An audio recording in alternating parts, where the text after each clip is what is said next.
Guys, आप सभी का फिर एक बार स्वागत है ट्रेडिंग फैब डॉट इन के ऊपर। आज है 38 अक्टूबर और निफ्टी और बैंक निफ्टी दोनों भी लाल निशान में बंद हुआ है। उसके पहले जो कल रात को न्यूज़ आई थी कि फेड ने रेट में कटौती की है, तो यहाँ पर अमेरिका में लगातार दूसरी बार ये फेड रेट कट हुए हैं। और उसके बाद अगर हम देखें तो ये रेट कब कम किया जाता है, जब आपका ग्रोथ जो है वो स्लो हो जाए या फिर इन्फ्लेशन बढ़ जाए, लिक्विडिटी कम हो मार्केट में। तो इस समय ये रेट इंटरेस्ट रेट जो है वो कम करने के डिसीजन लिया जाता है। तो इससे साफ जाहिर होता है कि जो अमेरिका की हालात है वो इस समय, अमेरिका की जो इकोनॉमी है वो इस समय काफ़ी ठीक नहीं है। वहाँ पर अमेरिका में कुछ अच्छा नहीं हो रहा है। तो नंबर वन इकोनॉमी है दुनिया की, तो अगर वहाँ पर कुछ होता है तो इसका असर यहाँ पर भी देखने को मिलेगा। लेकिन एक जगह पर अगर नुकसान है तो दूसरे को उसका प्रॉफिट है, ये भी बात तो सही है। तो अगर वहाँ पर कुछ भी रिएक्शन एक्शन आता है तो उसका रिएक्शन यहाँ पर थोड़ा बहुत देखने को मिलेगा। लेकिन अगर अमेरिका में कुछ हालात ख़राब हो जाते हैं तो उसका फ़ायदा लॉन्ग टर्म में भारत के लिए हो सकता है। तो लगातार दूसरी बार ये जो इंटरेस्ट रेट कट करने का जो मसला है अमेरिका का, तो यहाँ पर हो सकता है एक करेक्शन देखने को मिले। लेकिन ज़्यादा तौर पर लॉन्ग टर्म में देखें तो भारत के लिए ये अच्छा होगा अगर अमेरिका की जो ग्रोथ है वो स्लो हो जाती है, वहाँ पर इन्फ्लेशन काफ़ी बढ़ जाता है। तो ये फिलहाल कल का एक डिसीजन था, रात को आया था। उसके बाद आज निफ्टी देखे गैप डाउन ओपन हुआ था। जो फर्स्ट टारगेट का लेवल था उसी के पास निफ्टी ओपन हुआ और स्ट्रेट अवे टुवर्ड साउथ की ओर हमें ट्रेड करते हुए देखने को मिला। तो जो लेवल्स हमने मार्क किए थे उसके अकॉर्डिंग कोई ट्रेड नहीं बनता, क्योंकि फर्स्ट टारगेट के पास ही निफ्टी यहाँ पर ओपन हुआ था। फिर अभी कल के लिए क्या लेवल्स बन सकते हैं वो देखते हैं। फिर एक बार निफ्टी ने 26,000 को पेनेट्रेट किया, वहाँ पर सस्टेन नहीं हो पाया। जैसे कि कल हमने डेली चार्ट को एनालिसिस किया था, अगर आपने कल का वीडियो देखा होगा तो आपको पता होगा। ये जो रेड कैंडल बनी थी 23 अक्टूबर को, इसका जो हाई था ये ऑलमोस्ट 26,100 का था। तो इसके ऊपर सस्टेन होना काफ़ी ज़रूरी है, इसके ऊपर एक ग्रीन कैंडल बनना ज़रूरी है, तो ही हम कह सकते हैं कि निफ्टी में यहाँ से नए हाइज लग सकते हैं। तो एग्जैक्ट जहाँ से 23 अक्टूबर को ये करेक्शन देखने को मिल रहा था, दो रेड कैंडल बनी थी, ठीक उसी लेवल के पास आके निफ्टी फिर एक बार यहाँ पर 26,000 के लेवल के नीचे आके क्लोज हुआ है। लेकिन जो ये कैंडल बनी थी 28 अक्टूबर को, अगर इसका लो देखे और ये 24 अक्टूबर का ये जो क्लोज देखे, ये अराउंड 25,800 के आसपास है। यहाँ से इसने बाउंस बैक भी किया था।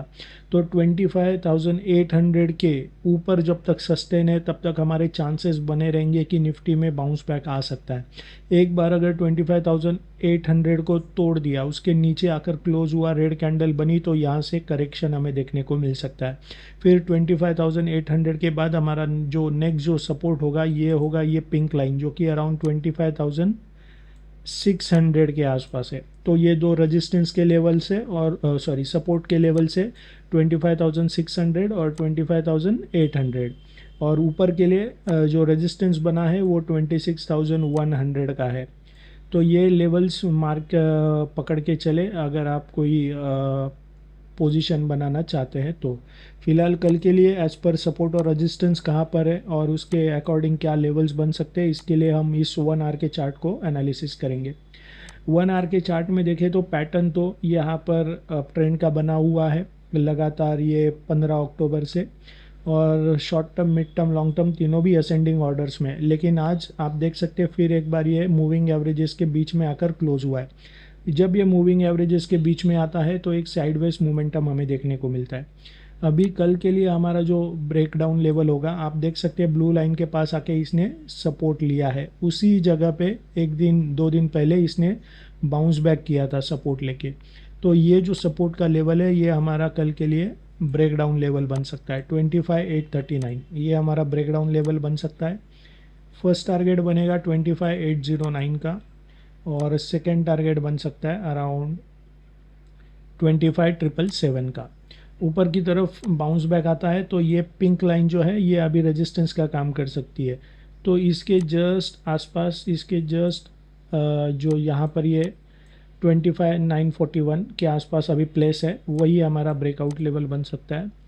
फर्स्ट टारगेट बनेगा तभी अराउंड 25,962 का, और सेकेंड टारगेट बनेगा अराउंड 25,994 का। तो ये है निफ्टी के लेवल्स कल के लिए। अभी बैंक निफ्टी पर चलते हैं। बैंक निफ्टी में भी देख सकते हैं जो लेवल्स मार्क किए थे, गैप डाउन ओपनिंग हुई थी कल का, जो अमेरिका से न्यूज़ आया था। उसके बाद सीधे ये ऊपर आया, ब्रेकडाउन लेवल के पास इसने रेजिस्टेंस लिया एग्जैक्ट, और फिर नीचे आके सेकेंड टारगेट को काफ़ी देर इसने पेनेट्रेट किया। आप देख सकते हो रेजिस्टेंस लेवल यहाँ पर ब्रेकडाउन लेवल का बना था, और ये जो सेकेंड टारगेट का लेवल 1 बजे के बाद तोड़ा और भी टूवर्ड साउथ की तरफ आके बैंक निफ्टी इंडेक्स क्लोज हुआ। तो अभी कल के लिए क्या लेवल्स बन सकते हैं बैंक निफ्टी में, इसके लिए चलते हैं 1 आवर के चार्ट के ऊपर।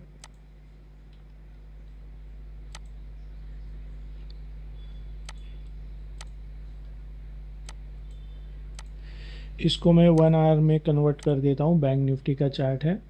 यहाँ पर भी जैसे निफ्टी में पैटर्न बना हुआ है अप ट्रेंड का, यहाँ पर भी बना हुआ है, लेकिन ये भी मूविंग एवरेजेस के बीच में आके फंस चुका है। तो कल के लिए हमारा ब्रेकडाउन लेवल इस ब्लू लाइन के नीचे होगा, अराउंड 57,953 का ब्रेकडाउन लेवल बन सकता है। फर्स्ट टारगेट बनेगा अराउंड 57,864 का, और सेकेंड टारगेट बन सकता है अराउंड 57,779 का।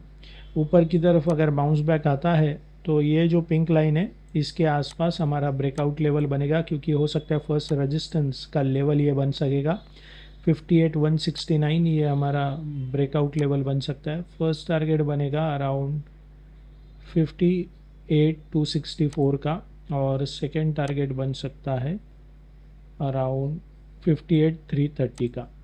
तो ये है निफ्टी के इंट्राडे लेवल्स कल के लिए एज़ पर सपोर्ट और रेजिस्टेंस जो हमारी ऑफ़र है।